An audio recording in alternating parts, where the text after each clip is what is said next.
10:30 বাজে জানাজার টাইম দিছে, 10:30 জানাজা, 10:34 বাজে গেছে, 30:40 বাজে গেছে। কিছু মানুষের এই পরিমাণ অস্থিরতা। এই মিয়া, টাইম টেবিল ঠিক রাখো না, কইলা 10:30 জানাজা, 10টা মিনিট ওভার হয়ে গেছে, কতক্ষণ খাড় করায় রাখবা? মানে উনি ব্যস্ত, ওনার এই 10 মিনিট সময় নাই। আল্লাহর কসম বন্ধু, এই মানুষটাও এরকম ব্যস্তই ছিল। যে মানুষটার জানাজা হচ্ছে এখন, যার লাশ এখানে শোয়ানো, এই লোকটাও এমন ব্যস্তই ছিল। তার হাতেও একদিন সময় ছিল না। আজ গোটা পৃথিবী সব আগার জায়গায়, এই বেচারা শুধু নিস্তব্ধ। চোখের সামনের জলজ্জান্ত মানুষটা স্তব্ধ, আর হাত নড়ে না, পাও নড়ে না, আর চোখ নড়ে না, জিহ্বা নড়ে। এজন্য দুনিয়ার এই ব্যস্ততার ভিতর দিয়ে আমরা যদি মনে করি যে আমি শুধুই দুনিয়া, ভালো মন্দ, লাভ লোকসান, চাওয়া পাওয়া, প্রাপ্তি অপ্রাপ্তি, মনের চাহিদা পূরণ, সবকিছু শুধু দুনিয়া ভাইয়া, বাবা, তো আখিরাত কার জন্য? কবর কার জন্য? তাইলে নবীজি সাল্লাল্লাহু আলাইহি সাল্লাম কাকে তাইলে আখিরাত বুঝাইতে চাইছেন? আল্লাহর কোরআন এমন কোন সূরা নাই, কোরআন শরীফের 114টি সূরা, 114টি সূরার এমন কোন সূরা নাই, এমন কোন রুকু নাই কোরআনে যেখানে আখিরাতের কথা, পরকালের কথা আলোচনা নাই। এই পরিমাণ আল্লাহ তাআলা আখিরাত, পরকাল, পুনরুত্থান, হাসরের মাঠ, এগুলো আল্লাহ তাআলা এতবার বলছেন, অস্বীকার করার, পাশ কাটার কোন সুযোগ নেই। কোরআন শরীফে আছে, সূরা মুলকের মধ্যে, জাহান্নামী যখন চিৎকার করবে, জাহান্নামের ফেরেশতারা তখন বলবে, আলাম ইয়াতিকুম নাদির, এই নাফরমান, তোমার কি কেউ কোনোদিন জাহান্নামের ভয় দেখায় নাই? ক্বালু বালা, সে বলবে, হ্যাঁ, ক্বাদ জাআনা নাদির, আমার কাছে বহু ভয় প্রদর্শনকারী বান্দা এসেছিল। কত ইমাম, কত খতিব, কত আলেম, কত ওয়াইজ, কত বক্তা, কত পীর, কত মাশায়েখ, কত আউলিয়া, কত বুজুর্গ চোখের পানি ফেলে ফেলে বারবার আমার এই জাহান্নামের কথা বলছিল, কিন্তু ফাকাদ্দাবনা, আমি মিথ্যা মনে করেছি। ওয়াকুলনা মা নাযালাল্লাহু মিন শাই, আমি আরো বলছি এগুলো আল্লাহ বলে নাই, তোমরা মোল্লারা, মুন্সিরা তোমরা বানায়া বলো। হ্যাঁ, অনেক ব্যর্থমিজ লোক আছে, ও হয়তো না, হুজুররা যত কয় এত না, না ওরা জানে, ওরা আগেও একবার ফিরে খাইয়া আইছে, ওরা একবার ঘুরে আইছে হাসরের মাঠ, ওটা জানে যত কয় এত না। ও কইতে লাগলে সবাই কয়, ও বাড়াইয়ে কয়, মাইক ফাইলে কে না কয়। এই সমস্ত বিদ্রুপ আলেমদের কথাকে আপনি অবজ্ঞা করলেন। আসলে তো আলেমদের কথা না, কথা যদি হুজুরের কথা হইতো তাইলে না হয় আপনি ফেলে দিতেন, কিন্তু জবানে না হুজুরের কথা, তো সরাসরি আল্লাহ কথা, তো রাসূলুল্লাহর, আল্লাহর, তো সে কথা প্রত্যাখ্যান করলেন কেন? আপনি আমার কথা, আমার ব্যক্তিগত যদি কথা হয় সেটা ফেলে দেন, কথা বোঝেন নাই। কিন্তু উলামায়ে কেরাম আপনাদেরকে নসিহতের মাধ্যমে নিজের ব্যক্তিগত হুজুরদের কথা বলে না, কথা বলেন না কেন? কার কথা বলে? আল্লাহর কথা বলে, রাসূলুল্লাহ সাল্লাল্লাহু আলাইহি সাল্লামের কথা বলে, তো সেটা বাদ দিলেন কেন? সেটা বাদ দিলেন। আমার ব্যক্তিগত কথা তো আপনাদের ধরতে বলি নাই, আমার ব্যক্তিগত কথা বলি, আপনারা দেখি গ্রহণ করেন কিনা বলেন। মনে করেন আমি কুমিল্লা ক্যান্টনমেন্ট থাকি, ময়নামতি সাহেবের বাজার, আমার মাদ্রাসা বাসা ওইখানে। তো আমি কুমিল্লা ক্যান্টনমেন্টে একটা বড় টাওয়ার আছে, গুমতি টাওয়ার, এই গুমতি টাওয়ারের নিচে আন্ডারগ্রাউন্ডে মুদি দোকান এবং তরি তরকারির দোকান। আমি প্রত্যেক দিন ওইখানে তরি তরকারি এবং মুদি যত মাল, এই যে পেঁয়াজ, রসুন, আদা, তেল এগুলো এবং মাছ তরকারি, এগুলো ওই গুমতি টাওয়ার থেকেই সবসময় কিনি। আপনারাও সবাই নিয়ত করেন, ইনশাআল্লাহ এখন থেকে সবাই কুমিল্লা ক্যান্টনমেন্ট গুমতি টাওয়ার থেকেই তরকারি এবং চাল, ডাল, তেল কিনবেন, বলেন ইনশাআল্লাহ। কথা বলেন না তো। তা আপনি কি বলবেন? কি কি হুজুর আপনি পাগল হইলেন? আমি কিতাম আমার আমনের ক্যান্টারম্যান আমি কিতাম যাবো? আমাকে দেশে কি মাস্টার গাড়ির অভাব পড়ছে নি? ঠিক কিনা বলেন না কেন? তাহলে এইটা না আমার ব্যক্তিগত কথা, কথাটা আমার বুঝছেন নি? এইটারে তো আপনারে মানতে কই নাই আমি তো বলি না আপনারে যে আপনি আমার লগে গিয়ে বাজার করেন। তাহলে আপনি যে বললেন হুজুর এরকম কয়, হুজুরার সব কথা ধরলে চলন যাইতো না বর্তমান জমানায়। আপনারা তো আমার একটা কথাও ধরতে বলি নাই, আপনাকে বলছি আল্লাহর কথা না ধরতে। আপনাকে তো বলেছি ভাইয়া রাসূলুল্লাহ সাল্লাল্লাহু আলাইহি ওয়াসাল্লামের কথা ধরতেন। আল্লাহর কথা ফিরায় দেয় কেমনে? নবীর কথা ফিরায় দেয় বলেন বাবা। মেহেরবানি করে এজন্য বুঝতে শিখেন, বুঝতে শিখেন। তিনটা জিনিস আমাদের মধ্যে লাজেম থাকা চাই। এক হলো তাওহীদ, দুই হলো রিসালাত, তিন হলো আখিরাত। এই তিন জিনিস ভুলে গেলে মুসলমান হয় না। তাওহীদ ভুলে গেলে অর্থাৎ লা ইলাহা ইল্লাল্লাহ, জীবনের সব ব্যাপারে সব বিষয়ে যা কিছু হচ্ছে যা কিছু ঘটছে আমার জীবনের এই সারা পৃথিবীর কায়নাতের সমস্ত নড়া চড়া প্রত্যেকটা বিন্দু বিসর্গ করছেন শুধুই একজন, তিনি আল্লাহ। তিনি কে? লা ইলাহা ইল্লাল্লাহ, আল্লাহ ছাড়া আর কোনো ইলাহ নাই, দেনেওয়ালা আর কেউ নাই, পালনেওয়ালা আর কেউ নাই। এটা তাওহীদ। আর শাজিমের উপর থেকে সাতবক জমিনের নিচ পর্যন্ত যেটা যেমনে যেভাবে আছে সেটা একজনই পরিচালনা করছেন, তিনি আল্লাহ। এই কথা যত দিলের মধ্যে বসাইতে হবে। দুই নাম্বার রিসালাত। রিসালাত মানে হলো মুহাম্মাদুর রাসূলুল্লাহ সাল্লাল্লাহু আলাইহি ওয়াসাল্লাম, এই কথা গ্রহণ করা। এই কথা আবার গ্রহণ করার কি? এই কথা গ্রহণ করা হইল মুহাম্মদ আল্লাহর রাসূল, আল্লাহ আমার জন্য উনাকে পাঠাইছেন। অতএব আমার জীবনের হাসি কান্না আনন্দ বেদনা, রাত দিন, ঘর সংসার বাজার ব্যবসা, আয় রোজগার, স্ত্রী পুত্র পরিজন, কদম কদম বিন্দু বিন্দু নিঃশ্বাস নিঃশ্বাস আমি অনুসরণ করব একজনকে, তিনি মুহাম্মাদুর রাসূলুল্লাহ সাল্লাল্লাহু আলাইহি ওয়াসাল্লাম। এটারে বলে রিসালাত। এটাকেই বলে নবী সাল্লাল্লাহু আলাইহি সাল্লামকে চেনা, এটাকেই বলে নবী সাল্লাল্লাহু আলাইহি সাল্লামকে ভালোবাসা, এটাকেই বলে নবী সাল্লাল্লাহু আলাইহি সাল্লামকে অনুসরণ করা। আমার ভাইয়া, আল্লাহর দোহাই, আপনি আপনার জায়গাতেই থাকেন, আপনি আপনার তরিকাতেই থাকেন, আপনি আপনার পীরের কাছেই থাকেন, যে যেখানে আছেন থাকেন, কোনো অসুবিধা নাই। শুধু নিজেরে ধোঁকা দিয়েন না, ধোঁকা খাইয়েনও না, কাউরে ধোঁকা দিয়েনও না।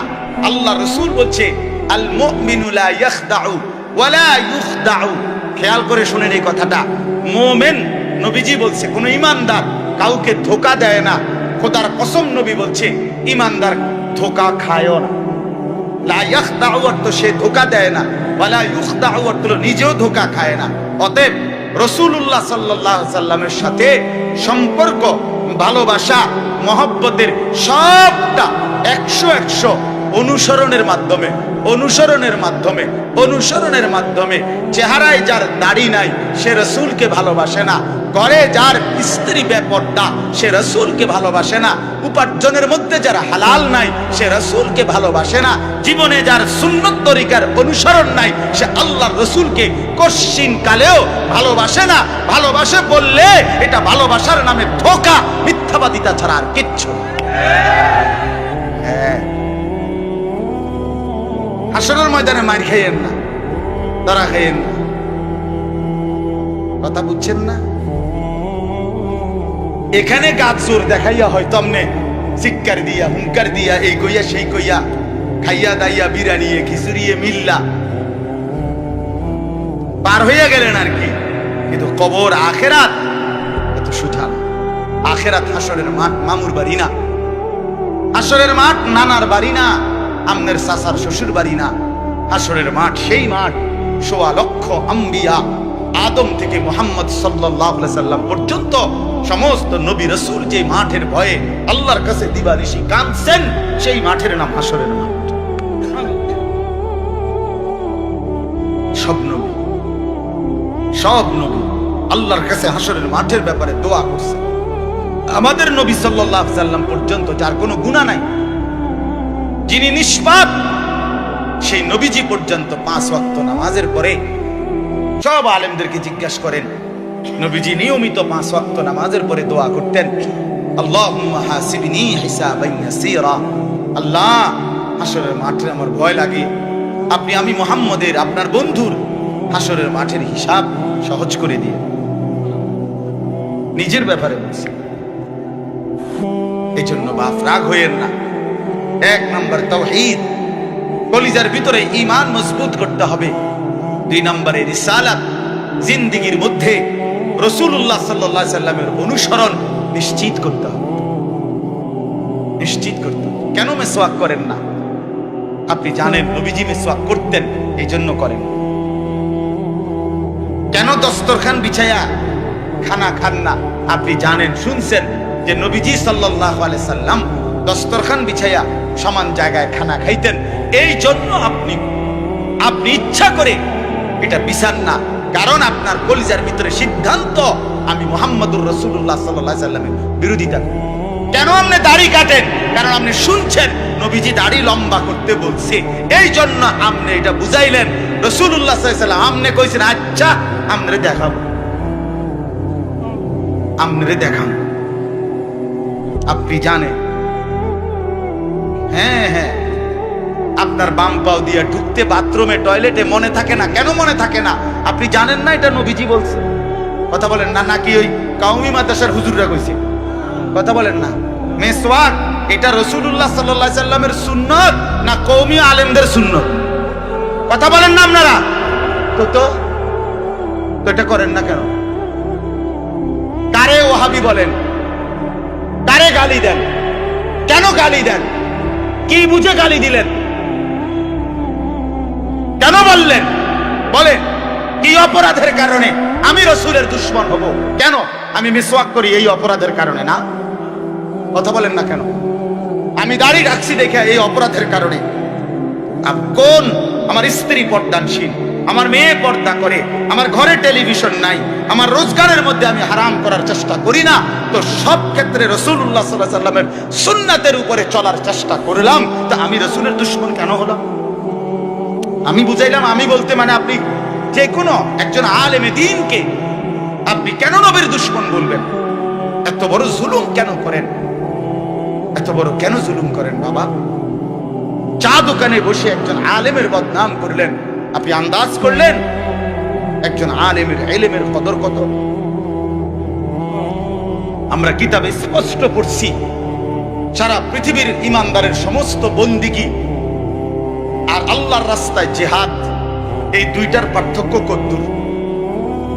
সারা পৃথিবীর ইমানদারের সমস্ত ইবাদত, একটি সমুদ্রের মধ্যে যদি কেউ আঙ্গুল দেয়, আঙ্গুল চুবায়, তো আঙ্গুলের অগ্রভাগে পানি লাগবে যে দূর, এতে করে সমুদ্রের ঢেউ তো বন্ধ হয়ে যাবে, ঠিক না? নৌকা চলা বন্ধ হয়ে যাবে না? সমুদ্র টের পাবে কিছু? কিতাবে স্পষ্ট আছে, একজন ইমানদারের সমস্ত মুমিনের সব ইবাদত একত্র করিলে এইটার মর্যাদা হলো আঙ্গুলের অগ্রভাগের পানি। আর আল্লাহর রাস্তার জিহাদ ফি সাবিলিল্লাহ, জীবন দেওয়া, জিহাদ করা, এটা সমুদ্রের বাকি পানি। এরপরে লিখছে যে সমস্ত ইবাদত এবং আল্লাহর রাস্তার যুদ্ধ, এইটাও এবার একসাথে করেন। এই সবটা এবার ইবাদত এবং কি জিহাদ সবটা একত্র করিলে আঙ্গুলের অগ্রভাগের পানি, খোদার কসম, আল্লাহর কসম, ইলম, কোরআন সুন্নাহর ইলম, এইটা সমুদ্রের বাকি পানি। বিশ্বাস করেন। এবার বলেন, এক আলেমে দ্বীনের কদর করেন। আমি কারে টিটকারি করি? কারে? ওটা আপনার মসজিদের ইমাম ৬০০০ টাকা বেতন দেখে আপনার চোখে লাগছে না? বেটার বেতন কম। হ্যাঁ, বেটার বেতন কম তো আপনি না কম দিচ্ছেন, উনি নি কম নির্ধারণ করছেন, আপনি না তারে মূল্যায়ন করেন না। কথা বলেন না কেন? আমাদের সমস্ত একটা স্পষ্ট কথা খেয়াল করেন, যদি এক সমস্ত মুসলমানের টার্গেট হইতো যে আমি প্রত্যেক বিষয়ে আল্লাহর কোরআন রসুলের সুন্নাত মোতাবেক চলবো, তাইলে এই পৃথিবীতে মসজিদের ইমামের চাইতে ব্যস্ত জিন্দিগি আর কেউ পালন করার কথা ছিল না। কেন? ওই মহল্লার সমস্ত মানুষের ঈমান, ইসলাম, আখিরাতের সমস্ত দিক নির্দেশনা সারাক্ষণ উনাকে দিতে হইতো। তখন উনার কদরও হইতো অনেক, তখন উনার বেতনও হইতো অনেক, উনার হাদিয়াও হইতো অনেক। কিন্তু আমাদের কলিজার ভিতরে আখিরাত লাগে না মনে হইছে, কোরআন তেলাওয়াত লাগে না, রাসূলের সুন্নাত লাগে না। মেয়ের বিয়েটার মধ্যে নবীর সুন্নাত কি এটা জানার দরকার নাই, ছেলের বিয়েটার মধ্যে নবীর সুন্নাত কি এটা জানার দরকার নাই। ওই হদ্দার মাতব্বর মিল্লা তারা ঠিক করছে বিয়েটার মধ্যে চেয়ার হইব 200, টেবিল হইব মোট 30টা, গেট হইব একটা 70,000 টাকা দামের গেট, হাইয়েস্ট গাড়ি যাব 60টা, প্রত্যেকটার মধ্যে বেড়া বেড়ি মিল্লা বইব 14 জন, তো 5টার মধ্যে 5 14 70 জন। এরপরে দিয়া গেটে দিব 2000, বাজে খরচ হইলো 3000, এই হইলো 5000। এগুলো হইলো হিসাব। আর হুজুরের আইয়া কয়ে গেছে রবিবারে মাইয়াগার বিয়া, দুপুরে দুগা ভাত খেয়ে যায়। বুঝেন নাই? কিন্তু যদি সে জানতো যে রাসূলুল্লাহ সাল্লাল্লাহু আলাইহি সাল্লামের 4টা মেয়ে নবী বিয়ে দিছেন, আমি সেভাবে রাসূলের মেয়ে যেভাবে বিয়ে দিছেন আমি আমার কন্যাকে সেভাবে বিয়ে দেব, তাইলে তো ইমাম সাহেবের কাছে উনি আগে আসতো। ঠিক কিনা বল? ওই যে ওনার তো এটা দরকার নেই। কি আপনার বাড়িতে 3 দিন ধরে ডেক সেট বাজে, হ্যাঁ হুজুর আসলে কিতা করব, শরম দিয়ে না, ফুলাইনে আউশ করছে, ফুলাইনে সব করছে। হায় রে আল্লাহ, হায় মুসলমান, এইভাবে রাসূলুল্লাহ সাল্লাল্লাহু আলাইহি সাল্লামের হুকুমকে, সুন্নাতকে গলা টিপে হত্যা করলেন। নবীজি নিজে বলছে না, আপনারা কতবার শুনছেন, নবীজি বলছে বিয়ে আমি রাসূলের সুন্নাত, বলছে কিনা বলেন? আবার বলেন বলছে কিনা? তাহলে যার সুন্নাত তার মতো হইতে হবে না? তো রাসূলুল্লাহ সাল্লাল্লাহু আলাইহি সাল্লামের সুন্নাত বিয়ে, তো বিয়ে নবীজি সাল্লাল্লাহু আলাইহি সাল্লাম বিয়ের মধ্যে গায়ে হলুদ, ডেক সেট, এই লম্বা গেট আর গাড়ির মধ্যে ফুল, এই সব। আমি অনেক সময় অনেকের জিজ্ঞাসা করছি যে ভাই বিয়ে কার, বিয়ে কার? বলছে ওনা। আমি কই ফুল দিয়ে লাগাইছেন কার? বিয়ে তো প্রাইভেট কারে করানো উচিত। বেকুব যদি পুরা তার সিরা হয়, এই মাতাল হওয়ার কারণে একমাত্র তার সিরা দেখা প্রাইভেট কারের মধ্যে কি লাগাইছে। কিরে বেটা বিয়ে হইলো এইতে ফুল লাগাইলো কোথায়? প্রাইভেট কারে। পাগল কারে কয়? এই পাগলের বাতরাম দেখে। বলেন আপনারা চাচা, আপনারা বলেন এটা বিবেক নিয়ে কথা। কি বিয়ে করে এতে ফুল লাগায় প্রাইভেট কারের? বলদ নিয়ম নেই, এর থেকে বড় বলদ আর কি? আস্তাগফিরুল্লাহ, কি পরিমাণ বোকা আমরা। 10,000 টাকা কোথায় লাগাইলেন? 10,000 টাকা এই ফুলগুলো লাগাইতে গিয়ে 5,000 টাকা, 7,000 টাকা, 10,000 টাকা কোথায় দিলেন? 10,000 টাকা পেলে একজন এতিম সন্তান 1 বছর পড়ালেখা করতে পারত।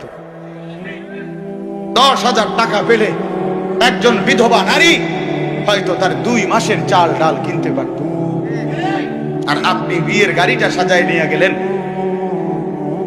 মেয়ের বাড়িতে দাঁড়াইতে দেরি, পাউডা দিতে দেরি, গাড়িটা থামতে দেরি, ছেলেগুলোরে নামাইলে জামাইরে নামাই নিতে নিতে পরবর্তী সর্বোচ্চ 5টা মিনিটের ভিতরে আইসা দেখবেন একটা ফুলও গাড়িতে নাই। এত বড় বেউকুফ যেটা আমার 5টা মিনিট টিকলো না, আমি কার জন্য সাজাই? কার জন্য সাজাই? এজন্য বাবা 1 নাম্বার বললাম আল্লাহর প্রতি তাওহীদ, আর 2 নাম্বার হলো পুরা জিন্দেগি রাসূলুল্লাহ সাল্লাল্লাহু আলাইহি সাল্লামকে অনুসরণ করা।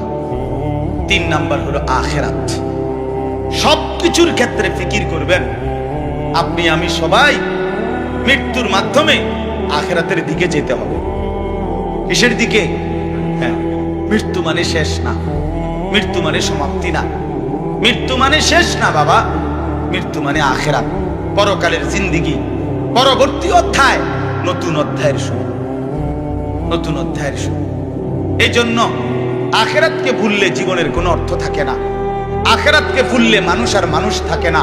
বিশ্বাস করেন, পরকালের অনুভূতি যার নাই, কবরের অনুভূতি যার নাই, হাসরের ময়দানের বিবেক যার নাই, আল্লাহর কসম ওই ব্যক্তির জীবনের কোনো নিয়ন্ত্রণ নাই, সে যা ইচ্ছা তাই করে, জন্তু জানোয়ার যা করে।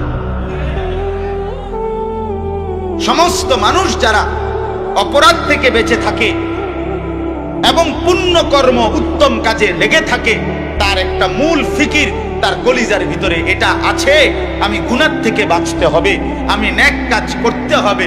কেন? আমাকে আখিরাতে যেতে হবে। কথা বলেন না কেন? যে গুনাহ থেকে বাঁচে, কেন বাঁচে? আখিরাত আছে। যে নেক কাজ করে, কেন করে? আখিরাত আছে, আখিরাত আছে। এই জন্য এই তিন জিনিস শেখা দরকার, কলিজার মধ্যে আনা দরকার। তাওহীদ, রিসালাত, আখিরাত। বলেন কি? তাওহীদ মানে লা ইলাহা ইল্লাল্লাহ, বলেন। রিসালাত মানে মুহাম্মাদুর রাসূলুল্লাহ, আর আখিরাত মানে পরকাল। এখন আসেন শেষ অংশে। আখিরাতের এই পুরা আখিরাতের পরকালের জিন্দেগিটার উদ্বোধন, শুরু মৃত্যু। মৃত্যুর মাধ্যমেই শুরু হয়। এই আমি শুধু যে আয়াতটুকু পড়ছি আপনাদেরকে শুধু তর্জমা শুনাই। আল্লাহ তাআলা বলেন, দুনিয়ার জীবনে, এই অল্প একটু আর দুনিয়ার জীবনে যেই মানুষটা আল্লাহর নাফরমানি, অবাধ্যতা, রাসূলের বিরোধিতা, কোরআন সুন্নাহর বিরোধিতা, আল্লাহর হুকুমের বিরোধিতা করে কাফের, মুশরিক, বেঈমান, নাফরমান, পাপী হয়ে জিন্দেগিটা কাটাইছে, আল্লাহ তাআলা বলেন তার আখিরাত যে কঠিন হবে এটার প্রথম প্রমাণ হলো তার মৃত্যুর মুখে গিয়া আজরাইল, মালাকুল মউত যখন আসবে, আল্লাহর কসম আল্লাহ বলেন তার মৃত্যুর যন্ত্রণাটা হবে অত্যন্ত ভয়ানক। এটা দিয়েই শুরু হবে। সে মালাকুল মউত আজরাইলকে দেখেই আর তার রূহ কবজ দেখেই সে বুঝে ফেলবে তার পরবর্তী স্টেজ বড় বিপজ্জনক, তার সামনের জিন্দেগি বড় বিপজ্জনক। আল্লাহ তাআলা বলেন সমস্ত নাফরমান ব্যক্তির জান কবজের মুহূর্তটা খুব বেশি যন্ত্রণাদায়ক, খুব বেশি যন্ত্রণাদায়ক, খুব বেশি। এই যন্ত্রণার সিস্টেম হইল, নবীজি বলছেন প্রত্যেক নাফরমান পাপী, হাদিসের মধ্যে আছে নেককার ব্যক্তি ফেরেশতা আজরাইল অত্যন্ত সুন্দর আকৃতিতে নেককার ব্যক্তির কাছে আইসা তার রূহ কবজের সময় বলবে, হে পবিত্র আত্মা, আল্লাহর সন্তুষ্টি নিয়ে তুমি বের হয়ে আসো। আল্লাহ রাসূল সাল্লাল্লাহু আলাইহি সাল্লাম বলেন, কোন পাত্র থেকে পানি যেভাবে ঢেলে দেয়, এটা যেরকম আরামসে পড়ে যায়, বের হয়, আল্লাহর কসম নবীজি বলেন নেককার ব্যক্তির রূহটা মালাকুল মউত আজরাইলের হাতে এরকম আরামসে চলে আসবে। আর আল্লাহর নবী সাল্লাল্লাহু আলাইহি সাল্লাম বলেন কোন নাফরমান পাপী এক নম্বরে তার মৃত্যুর সময় প্রথম হইল ফেরেশতা মালাকুল মউত আজরাইল অত্যন্ত নিকৃষ্ট, বিভৎস, কুৎসিত চেহারা নিয়ে তার সামনে দাঁড়াবে। আমার কাছে আরবি কিতাব আছে, ইমাম কুরতুবির কিতাব আত-তাযকিরা, এই কিতাবের মধ্যে আছে ইব্রাহিম আলাইহিস সালাম একবার আজরাইলকে বলছিল, আজরাইল, কোন নাফরমান পাপী ব্যক্তির যে সময় জান কবজ করো তখন তুমি যেই চেহারা নিয়ে তার সামনে দাঁড়াও ওইটা আমার একটু দেখাও। কিতাবে আছে আজরাইল বলছে ইব্রাহিম আলাইহিস সালামকে যে আল্লাহর কসম আপনি সহ্য করতে পারতেন না। ইব্রাহিম আলাইহিস সালাম বলেন, না তুমি আমারে দেখাও, আমি দেখুমই। তো আজরাইল ওই আকৃতিটা ধারণ করছে। কোন পাপীর রূহ কবজের সময় উনি যেই চেহারা ধরে, অত্যন্ত নিকৃষ্ট, কুৎসিত চেহারা। তো কিতাবে স্পষ্ট আছে, ইমাম কুরতুবী বলেন ইব্রাহিম আলাইহিস সালাম চিৎকার দিয়া বেহুশ হয়ে গেছে। লম্বা সময় পরে হুঁশ আসার পরে উনি চোখের পানি ফেলে আল্লাহকে বলছে, আল্লাহ, তোমার কোন নাফরমান বান্দা পরবর্তীতে কবরের আযাব, হাসরের আযাব, জাহান্নামের আযাব আর কিছুই লাগবে না, শুধু কেবল আজরাইলের এই বিভৎস চেহারার যদি একবার দেখে তার ৬০ বছরের নাফরমানির শাস্তির জন্য এটাই যথেষ্ট, এটাই যথেষ্ট। আল্লাহ নবী সাল্লাল্লাহু আলাইহি ওয়াসাল্লাম বলছেন, কোরআনে আল্লাহ বলছেন, এই মালাকুল মউত আজরাইল যখন কোন পাপী নাফরমানের জান কবজ করতে আসবে, তে প্রথম এই কলিজাটার ভেতর থেকে যে রূহ আছে, এই কলজার ভিতরে, কলবের ভিতরে যে রূহ, এই রূহটা ধরে টান মারবে যখন, একটা টানে কলিজাটা ছিঁড়া, রূহটা ছিঁড়া এই কণ্ঠনালী পর্যন্ত চলে আসবে। কাল্লা ইযা বালাগাতিত তারাকিয়া, কাল্লা ইযা বালাগাতিত তারাকিয়া। আর কিছুই না বান্দা, শোনো, যখন নাফরমান তোমার জান কবজের সময় রূহটা চলে আসবে কণ্ঠনালীতে, এবার রূহটা বের হতে চাইবে না, বের হতে চাইবে না, নাফরমান ছটফট করবে। আর ফেরেশতা আজরাইল, ফেরেশতা ছিঁড়া বিরা কোন জিনিসকে, কোন ধারালো লোহা, শিক, এটা যদি আগুনের মধ্যে, আপনার আগুনে পুরানো জিনিসের মধ্যে টান দেয়, তাহলে যেরকম ছিঁড়া বিরা আসে, আল্লাহর কসম, আল্লাহ রাসূল বলছে, আজরাইল যখন রূহ ধরে আবার টান মারবে, তো সমস্ত তোর শরীর ছিন্ন ভিন্ন করে এই রূহ বের করে। ওয়াকিলা মান রাক, আল্লাহ বলে আশপাশের মানুষগুলো তখন বলবে, ওই লোকের ছটফটানি দেখা, হায়, তাকে বাঁচাবার জন্য কোন ওজা ডাকো, বৈদ্য ডাকো, ডাক্তার ডাকো, কবিরাজ ডাকো, কে আছো তাকে চিকিৎসা করবে, ডাকো না, আনো না, অত ভীষণ ছটফট করছে। আল্লাহ বলেন, ওয়ান্না আন্নাহুল ফিরাক, কিন্তু ওই নাফরমান বুঝে ফেলবে আজ আর তাকে কেউ ফিরাইতে পারবে না, তাকে দুনিয়া থেকে বিচ্ছিন্ন হতেই হবে, তাকে চলে যেতেই হবে। বন্ধু আমার, বাপ আমার, একটা জরুরি কথা আপনারা বয়স্ক লোকেদেরকে বলি। রাসূলুল্লাহ সাল্লাল্লাহু আলাইহি সাল্লাম বলেছেন, আমার এই কথাটা খেয়াল করেন, নবীজি বলছেন, ইন্নাল্লাহা ইয়াকবালু তাওবাতাল আবদ মা লাম ইউগারগির। বান্দা যখন আজরাইলকে দেখে, তখন তার রূহে, তার শরীরের মধ্যে আরে গড়গড়া শুরু হয়, মৃত্যুর গড়গড়া শুরু হয়। আল্লাহ রাসূল বলছেন, তখন আর আল্লাহ তাআলা কারো কোনো তওবা কবুল করে, তওবা কবুল করে। ওয়ালাইসাতিত তাওবাতু লিল্লাযিনা ইয়ামালুনা আস-সাইয়্যাত হাত্তা ইযা জাআ আহাদাহুমুল মাউত ক্বালা ইন্নী তুবতুল আন। আল্লাহ বলেন, যে মৃত্যু পর্যন্ত নাফরমানি করে গেছে, যখন মৃত্যুর মুখে আজরাইল আসছে, এখন বলতেছে, আল্লাহ আমি তওবা করলাম। আল্লাহ বলেন, ওয়ালাইসাতিত তাওবা, এমন তওবা আমি আল্লাহ গ্রহণ করব না। আমরা অনেক সময় 90 বছরের বুড়া, 70 বছরের বুড়া মিয়া একদম লম্বা হইয়া, সোজা হইয়া গেছে, এবার একদম টাইনতে আছে লম্বা কইরা, এই সময়ে গিয়া 200 টাকা হাদিয়া দিয়া হুজুর আনছে, হুজুর তোবাটা ফরাইয়া দেন, আব্বারে ব্যস্তটা বুঝ করে দেন, ধরেন 200 টাকা রাখেন। কি তওবা করাবে হুজুর? এখন ওনার কোনো ইহসাস, অনুভূতি আছে? কথা বলেন না কেন? উনি জানে কিছু কি বলতেছে, কি তওবা করাইলেন? কিসের তওবা? কিসের তওবা এটা? কিসের তওবা? গুনাহ করলেন আপনি, আপনারে ফরাম বুঝি আমি, হ্যাঁ, আপনার গুনাহ আপনি না জানেন। এই জন্য আল্লাহ কোরআনে বলছেন, ওয়াল্লাযীনা ইযা ফাআলু ফাহিশাতান আও যালামু আনফুসাহুম যাকারুল্লাহ। আল্লাহ বলে, বান্দা শোনো, জীবনভর যদি গুনাহ করো, নাফরমানি করো, জুলুম করো, নাফরমানি করো, কিন্তু আমার যেই বান্দা গুনাহ করবে অথবা নাফরমানি, অশ্লীলতা, বেহায়াপনা করে, আল্লাহ বলেন, যদি সাথে সাথে আমি আল্লাহকে মনে করে, অতঃপর ফাস্তাগফিরু লিযুনুবিহিম, আমি আল্লাহর কাছে নিজের গুনাহের জন্য মাফ চাই, ওয়া মান ইয়াগফিরুয যুনুবা ইল্লাল্লাহ, বুঝে শুনে দিল থেকে বলে, আল্লাহ আপনি মাফ না করলে মাফ করবে কে? ওয়ালাম ইউসিররু আলা মা ফাআলু ওয়া হুম ইয়ালামুন, আর আল্লাহকে বলে, আল্লাহ এই গুনাহ আমি ছেড়ে দিলাম, ওয়া হুম ইয়ালামুন, জেনে বুঝে এমন নাফরমানি আর করব না, মাফ করে দেন।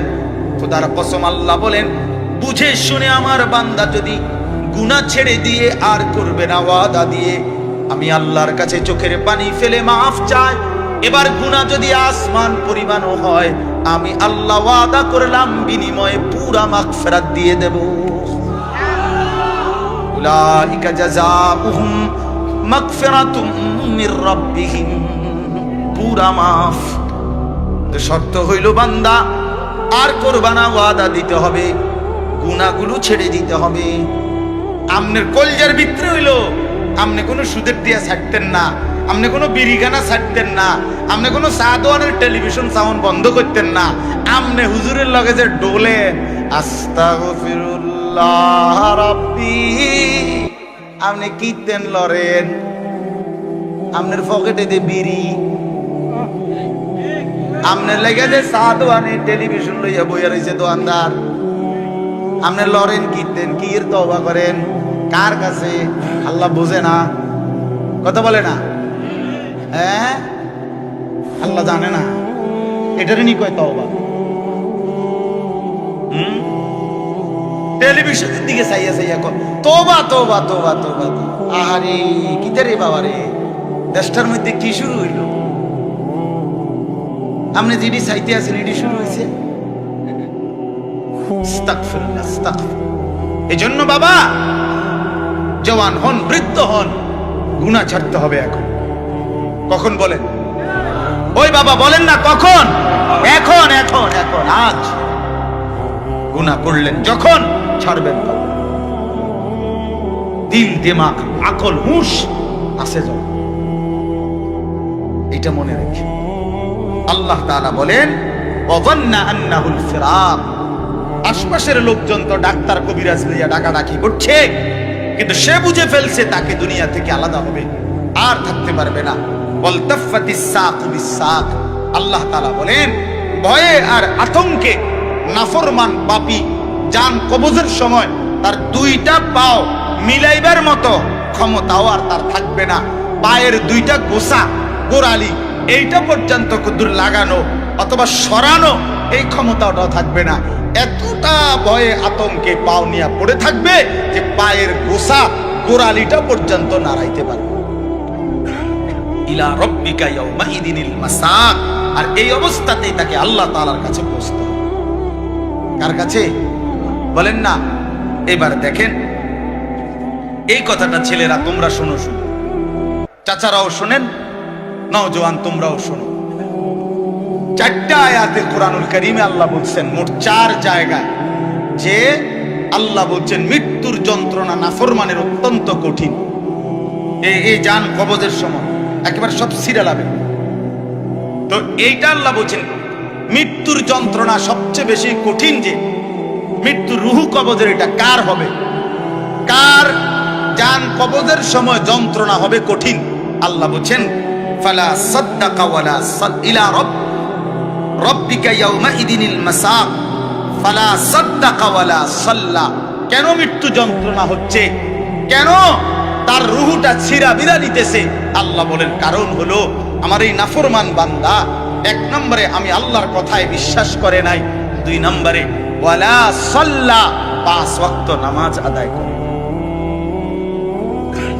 এই জন্য আমি আল্লাহর কসম দিয়ে হাত জোড় করে বলি, ভাইয়া আমার, বন্ধু আমার, ছেলেরা আমার, তোমরা যারা নামাজ পড়ো না, আল্লাহর কসম, কবর, হাসর, আখিরাত, মিজান তো কষ্ট হবেই, মৃত্যুর মুখে তোমাদের রুহু কবজের সময়ও ভীষণ কষ্ট, কষ্ট পাইবা। খুব বেশি দিন না।